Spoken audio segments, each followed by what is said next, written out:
Hello guys, आजको ब्लगमा म हजुरहरूलाई सलेज फुलबारी घुमाउन लाग्दैछु। सो यो भिडियो अन्तिमसम्म नछुटाई हेर्नुहोला। हामी सलेज मेला पुगिसकेका छौँ। हेर्न सक्नुहुन्छ कति बवाल दृश्यहरू छ।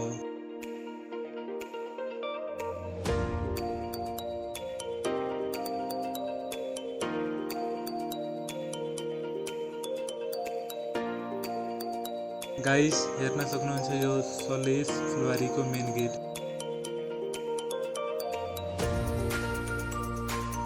सलेज फुलबारी यसै फुलले गर्दा प्रख्यात भएका छन्। मानिसहरूले भन्ने गर्छन् कि हरेक वर्ष वैशाख 1को दिन यो फुल फुलाउँछ र त्यही दिनभरिमा यो फुल सुकाउँछ पनि। गाइज, हेर्न सक्नुहुन्छ यो मेलामा कति क्राउड छ र यो मेला चाहिँ कति जमेको छ। जे होस्, यो मेला चाहिँ लास्टै बवाल छ। आई होप सबैजनालाई यो ब्लग मन परेको होला। धन्यवाद।